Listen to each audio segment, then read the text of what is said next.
안녕하세요. 오늘의 시간에는 지루성 피부염에 대해서 전반적으로 다뤄보는 시간을 갖도록 하겠습니다. 지루성 피부염은 흔히 이제 습진성 질환에 속합니다. 습진성 질환이라는 게 뭐냐면 피부염이라고 볼 수 있거든요. 피부 자체에 염증이 생기는 질환을 통칭해서 습진성 질환이라고 합니다. 아토피 피부염, 지루성 피부염, 한퍼진, 아니면 만성 습진, 수부 습진 이런 것들이 이제 전체적으로 습진성 질환이라고 하는데요. 그 중에서 지루성 피부염이라는 건 지루성 부위에 생기는 습진을 얘기합니다. 지루성 부위라는 건 뭐냐면 얼굴이나 가슴, 겨드랑이 같이 피지 분비가 왕성한 부위가 있어요. 이런 부위에 습진이 생기는 거죠. 쉽게 얘기하면 얼굴에서 보면 T존 부위, 즉 눈썹 사이랑 눈, 그 다음에 볼, 코 주변, 그 다음에 입 밑에, 아니면 귓볼 사이 이런 데들이 생기는 게 이제 T존과 피지분선이 분비되는 부위고요. 몸으로 보면 가슴 사이, 젖꼭지와 젖꼭지 사이가 흔하게 생기고, 그리고 뒷목덜미 이런 부위가 이제 피지선이 왕성한 부위라고 볼 수 있어요. 그래서 지루성 피부염 흔히 얼굴 병변과 두피 병변으로 나눌 수가 있어요. 오늘 시간에는 얼굴 병변 위주로 좀 다뤄볼까 합니다. 얼굴이 가장 예민한 부위이기도 하니까요. 우선 지루성 피부염이 생기는 원인은 뭐냐면 흔히 이제 지루성 피부염이 면역계의 문제 혹은 면역력이 약화된 증상 이렇게 이제 설명하는 경우가 많아요. 근데 저는 이거에 대해서 굉장히 반대하는 입장입니다. 뭐냐면 지루성 피부염이 면역력의 문제에 의해서 생겼다면 면역력이 약한 시기에 지루성 피부염이 많이 생겨야 맞아요. 특히 얘기하는 이제 어린 시절, 유아기나 이런 시절에 많이 생겨야 되고, 또 하나는 노인들이 많이 생겨야 돼요. 면역력이 약하고 그러잖아요. 그래서 감기 잘 걸리는 그런 시기. 근데 지루성 피부염의 호발 연령은 보통 20대에서 한 50대 정도 사이에 젊은 사람들에게 많이 생겨요. 그런데 지루성 피부염은 지루성 부위에 열이 맺혀요. 얼굴에 열이 계속 올라오는 거죠. 상체에 열이 올라오고, 그게 1시간, 2시간이 아니라 몇 날, 며칠이 지속되는 거죠. 그럼으로써 피부염이 생기는 거예요. 그래서 지루성 부위에 생기는 거죠. 그럼 우리 몸에서 제일 위는 어디예요? 머리죠. 그래서 지루성 피부염은 머리부터 발생하는 경우가 많아요. 그래서 머리 쪽 염증이 생기고, 그 다음에 이제 얼굴 쪽으로 가고, 그 다음에 가슴 쪽, 그 다음에 겨드랑이 이런 데, 혹은 뒷덜미 같은 데가 생기는 거거든요. 그래서 지루성 피부염이 얼굴에 있는 분들을 보면, 머리를 살펴보면 머리에 지루성 피부염이 있는 경우가 한 90% 정도 되는 것 같아요. 그래서 얼굴 부위의 지루성 피부염은 3가지 타입 혹은 4가지 타입으로 나눠요. 제일 먼저 홍조형 타입이라고 볼 수 있어요. 얼굴이 붉어지는 거죠. 흔히 이제 안면 홍조라고 오해하시는 경우가 많은데, 얼굴에 열이 훅 올라와요. 상체로 열이 올라오고 계속 지속됩니다. 그러면서 얼굴이 붉어지죠. 열이 올라온다고 해서 무조건 붉어지는 건 아니거든요. 근데 지루성 피부염 있는 분들은 우선은 열이 올라옵니다. 열이 안 올라오는 경우도 있긴 하지만 대체적으로는 열이 올라오는 경우가 많아요. 그래서 열이 올라오면서 얼굴이 뜨거워지죠. 그러면서 얼굴이 붉어집니다. 갱년기처럼 붉어져요. 특징적으로 보면 열이 붉어지면서 피지 분비가 좀 많아지는 경우가 좀 많긴 해요. 근데 꼭 그런 건 아니거든요. 그걸 홍조형 탑이라고 해요. 얼굴이 붉어지죠. 붉어지는 부위는 대체적으로 이마 부위, 그 다음에 볼 부위가 좀 많이 붉어지고, 입 주변만 붉어지는 분들도 계세요. 그래서 붉어지죠. 안면 홍조와의 차이는 뭐냐면, 안면 홍조는 열이 훅 올라오면 붉어지죠. 그리고 열이 내려가면 하얘지게 돼 있어요. 근데 지루성 피부염은 열이 올라오면 붉어져요. 근데 열이 내려가도 계속 붉어진 상태를 보이게 돼 있어요. 그래서 열이 계속되는 상태에서 계속 붉어지는 거죠. 그러면서 되는 거죠. 그리고 또 하나는 홍조형 타입에서 이제 열이 올라오고 빨개지는데, 빨개지기만 하는 건 아니고 대체적으로 가려워요. 보통 이제 일반적으로 보면 벌레가 기어가는 듯한 느낌이 들거나 그래서 이제 근질근질하거든요. 스멀스멀거리는 느낌이 들고, 또 하나는 머리카락 같은 게 닿으면 특징적으로 굉장히 가렵습니다. 이런 느낌. 아니면 얼굴에 무슨 막을 씌운 것 같은 느낌이 든다고 하는 경우도 많아요. 그런 타입이 홍조형 타입이에요. 두 번째 타입은 뭐냐면 습진형 타입이에요. 뭐냐면 얼굴이 빨개지는데 빨개지면서 진물 넣어요. 약간의 진물이 흐르기도 하고, 이제 뭐냐면 습진 반응 중에서 해면화 반응이라고 하는데, 해면화 반응과 이제 홍종 이런 것들인데 좀 어려운 얘기예요. 뭐냐면 습진성 질환에 의해서 얼굴이 약간 진물 흐른다는 느낌이 드는 거죠. 그런 아토피 같은 느낌이 드는 거죠. 특징적으로 보면 이마, 볼 주변이 많이 생기고, 그리고 이런 구렛나루 부위에도 많이 생겨요. 아니면 귀 같은 데도 생기기도 하는 거거든요. 그래서 마치 아토피처럼 얼굴이 빨개지고 짓무르는 특징을 갖고 있어요. 이런 분들은 대체적으로 가려워요. 그리고 가려우면서 이제 긁게 되니까 상처가 많이 나죠. 그래서 이제 약간 오래된 경우 태선화되는 경우도 많은데, 특징적으로 보면 발생 부위는 홍조형 타입은 보통 일반적으로 볼 같은 데나 이마 주로 생기는데, 습진형 타입은 얼굴 전체에 가리지 않고 생겨요. 그래서 얼굴 지루성 표현이 생길 때 특징적인 부위가 있는데 뭐냐면, 홍조형 타입은 특징적인 부위를 안 나타나는 경우도 많지만 습진성 타입으로 가게 되면 특징적 변변을 보이게 돼 있어요. 보통 눈썹 사이에 각질이 살짝 낀다던가, 아니면 비늘 같은 게 생긴다던가, 아니면 코 옆에 콧볼이 빨개지고 각질이 생기거나 여기가 이제 약간 뜯어지는 느낌이 드는 경우도 많아요. 그리고 코 밑에가 약간 빨갛거나, 그리고 볼이 좀 약간 짓무릇한 느낌이 들거나, 그리고 이제 구렛나루 부위에 각질이 많이 생기거나 약간 짓무르거나, 혹은 귓바퀴가 이렇게 귓등 같은 데가 뜯어지는 경우가 많아요. 귀 밑에도 그렇고 이런 특징을 갖고 있어요. 그게 습진형 타입, 아토피랑 많이 헷갈려요. 세 번째 타입은 구진형 타입이라고 해요. 구진형 타입은 뭐냐면, 구진이라는 게 있어요. 이로진이라고 하는데 뭐냐면, 피부염이 생기게 되면 그 피부 염증에 의해서 피부가 부풀어요. 근데 마치 그 좁쌀 같은 모양으로 부풀죠. 좁쌀 여드름 같이 해서 뾰족하게 튀어나오는데 그게 굉장히 작아요. 마치 그 깨보다 작은 형태로 되거든요. 그래서 피부가 완전 거칠어진 느낌을 보이는데 피부가 이상하게 뭐가 돋아난 느낌이 드는 경우가 많아요. 그걸 구진형 타입이라고 하는데, 홍조형 타입과 습진형 타입과 달리 구진형 타입은 컨디션이 안 좋으면 뭐가 좁쌀같이 탁 돋아나요. 그러다 컨디션 좀 쑥 가라앉고, 그래서 보통 3-4일 정도 혹은 길면 일주일 정도로 왔다 갔다 하는 경우가 많아요. 그래서 여드름처럼 환자분들이 알고 계세요. 이마에 여드름이 많이 나요. 혹은 볼에 여드름이 많이 나요. 근데 짜도 뭐가 나오지 않아요. 여드름과 지루성 표면의 차이는 뭐냐면, 압출했을 때 면포의 유무거든요. 뭐냐, 피지 덩어리의 유무예요. 근데 지루성 표면이 구진형 타입은 사실 너무 작아서 짤 수가 없어요. 근데 짜려고 해봐도 나오지 않아요. 그래서 보통 흔히 생기는 부위가 어디냐면 이런 데 많이 생기고 이런 데 많이 생겨요. 그래서 마치 여드름처럼 보이고 좁쌀 여드름 같이 보이는 경우가 많아요. 근데 구진형 타입에서 여드름이 겹쳐지는 경우도 좀 있어요. 그래서 아까 말씀드린 것처럼 지루성 피부염은 피지선이 발달한 부위에 생긴다 그랬잖아요. 그러므로 여드름과 사실 뗄래야 뗄 수는 없어요.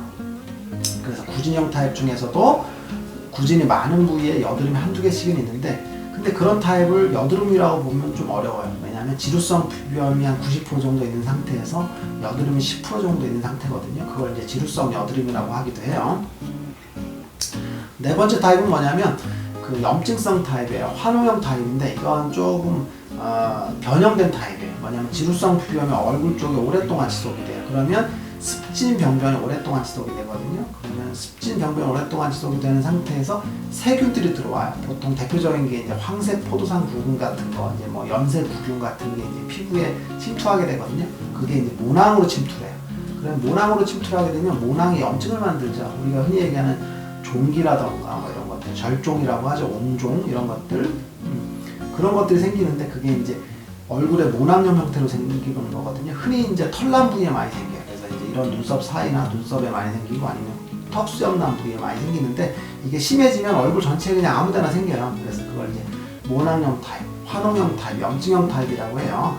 예상했듯이 치료의 난이도는 사실은 홍조형 타입이 가장 쉬워요. 홍조형 타입은 치료하면 쉽게 낫습니다. 그 다음 습진형 타입도 그거보다는 홍조형 타입보다는 좀 시간이 걸리지만 치료가 무난한 편이고요. 구진형 타입은 좀 테크닉이 좀 필요해요. 여드름 치료랑 비슷한 형태의 이제 여러 가지 치료들을 같이 하거든요. 그 다음 모낭염 형태도 마찬가지 2차 감염이기 때문에 여러 가지 이제 치료를 복합적으로 해서 완성을 해 나가면 됩니다. 지루성 피부염 자체는 치료가 불가능한 병은 아니고 시간이 좀 필요하지만 치료가 가능한 병이거든요. 그러면 지루성 피부염이 생기는 원인이 뭐냐 이렇게 궁금해 하실 거예요. 아까 말씀드린 것처럼 지루성 피부염이 생기는 원인은 열 대사장애라고 했거든요. 얼굴 쪽에 열이 많이 올라오는 거죠. 그럼 열 대사장애가 생기는 원인은 뭐냐? 이렇게 물어볼 수 있죠. 그죠? 그러면 두 가지가 있어요. 뭐냐면 지루성 피부염이 생기는 직접적인 원인이 있어요. 뭐냐면 피부 자체의 원인이죠. 그죠? 피부 자체에 문제가 생겼으니까 염증이 생겼겠죠. 두 번째는 몸 자체의 원인이죠. 두 가지를 구분하셔야 돼요. 이제 직접 원인과 이제 그거보다 포괄적인 근본적인 원인은 나눌 수가 있는데, 근본적인 원인을 따져보면 보통 세 가지로 많이 따질 수가 있어요.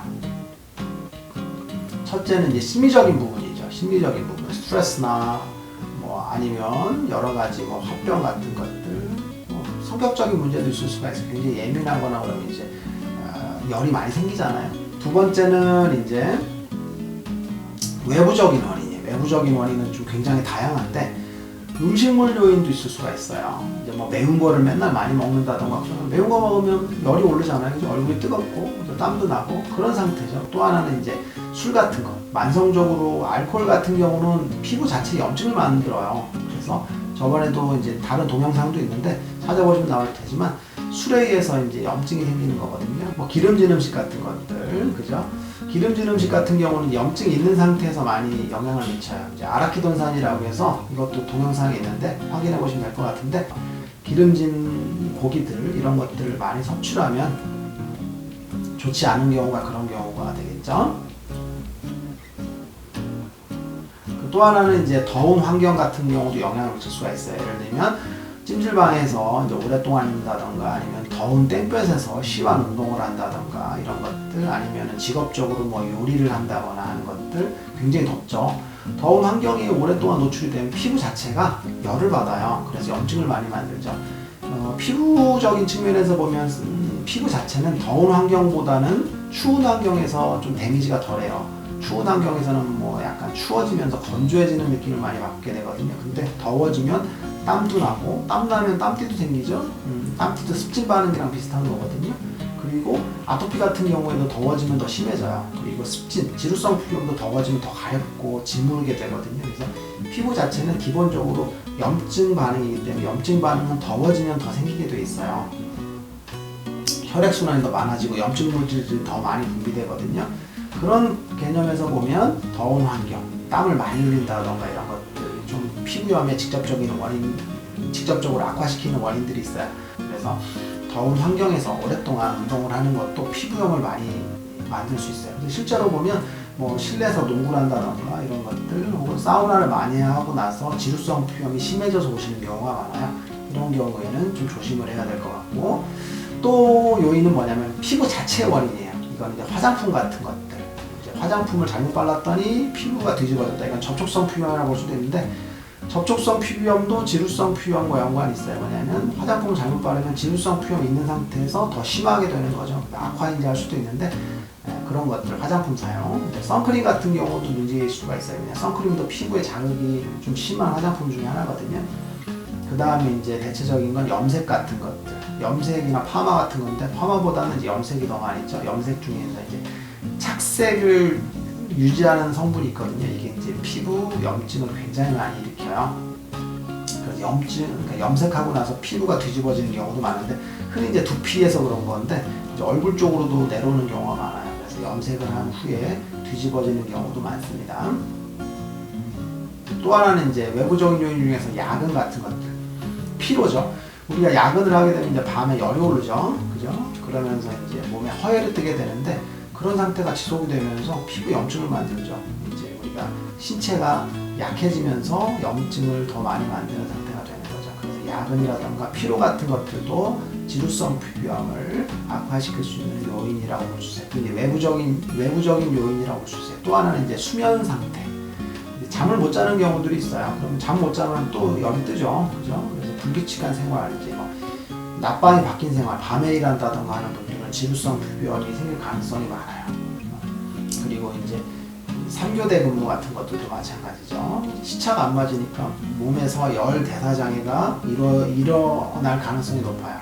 이제 낮에는 열이 올라오거든요. 체온 곡선이 그래요. 우리 몸의 체온 곡선을 보면 실제로 보통 9시부터 체온이 올라가고요. 그게 이제 정상적인 상태에서 한 오후 2시 정도의 정점을 찍어요. 그래서 그 상태가 한 7시 정도까지 쭉 유지가 되거든요. 그러면서 그 이후로 열이 내려가게 돼 있어요. 그래서 그게 9시 정도부터 내려가게 되는데, 야근 같은 걸 하게 되면 열이 안 내려가죠. 뭐 일하다 보면 당연히 스트레스를 받게 되잖아요. 그래서 체온이 떨어져야 될 시기에 떨어지지 않고 유지되는 거죠. 유전적인 요인도 있어요. 세 번째는 유전적인 요인인데, 유전적인 요인은 이제 엄마, 아빠, 가족들이 이제 피부염을 갖고 있는 경우가 있죠. 그래서 엄마, 아빠가 피부염이 있는 경우에 이제 자녀분들이 지루성 피부염이 있는 경우가 사실 굉장히 많아요. 이거는 이제 피부염, 지루성 피부염 자체가 유전된다기보다는 이제 습진의 경향성이 유전된다고 보통 얘기를 하거든요. 그래서 엄마 아빠가 아토피였는데 자녀분이 지루성 표현을 갖고 있을 수도 있고, 엄마 아빠가 지루성이었는데 자녀분이 아토피를 갖고 있을 수도 있어요. 왜냐하면 습진성 질환이라는 카테고리에서 보면 그 경향성이 유전되는 경우가 많거든요. 그래서 이제 유전적인 요인도 있을 것 같아요. 그래서 열대사장애를 적절하게 치료해주면 되는데, 열대사장애를 치료하는 방법, 한방적인 방법은 보통 세 가지인데, 아까 말씀드린 것처럼 심리적인 부분들은 이제 생활 쪽에 이제 수정을 하면 될 것 같고, 몸 자체의 원인이 있죠. 열대사장애가 생기면 그게 이제 한방적으로 보면 간에 열이 많다던가, 위에 열이 많다던가, 신장에 열이 많다던가 하는 패턴들이 있어요. 그게 이제 막 간열형 타입, 위열형 타입, 신열형 타입이라고 하는데, 이런 것들을 정상적인 밸런스를 맞춰주는 거죠. 그러면 열이 정상적으로 흐르게 돼 있어요. 그러면 열이 정상적으로 흐르면서 열이 내려가게 되죠. 그래서 얼굴이 시원한 상태, 상체에 열이 내려간 상태가 되게 되죠. 그러면 지루성 피부염이 치료된다고 볼 수가 있습니다. 그럼 이제 열대사장애가 이제 왜 생기는지를 이제 알아야 되는데, 열대사장애라는 게 뭐냐면 이제 열이 위로만 올라오는 거죠. 우리 몸에서 열은 원활하게 이제 순환을 하게 돼 있죠. 그래서 손발도 따뜻하고 얼굴도 시원하고 이런 상태가 되게 되는데, 열대사장애가 되면 얼굴 쪽으로 상체로, 보통 흉격부 이상이라고 하거든요. 흉격부 이상에 열이 올라오게 되죠. 그래서 가슴이 뜨겁고 그게 오랫동안 지속되면 얼굴이 뜨겁고 하는 증상인데, 그걸 열대사장애라고 해요. 만성적으로 얼굴에 열이 올라오는 거죠. 한방적으로 보면 이제 상열하한이라고 하는데, 상열하한보다는 좀 더 넓은 개념이라고 볼 수 있어요. 피지선이 발달된 부위에 염증이 생기는 거죠. 뜨거워지면서 기름이 있고, 그죠? 염증이 생기게 되니까 그게 뜨거워지면 어떻게 되겠어요? 기름에 불이 붙는 것처럼 염증이 생기는 건데, 피부 표면에서 이제 염증이 생기는 거죠. 염증 반응이 생기면서 붉어지고 가려워지고 하는 증상이 생기는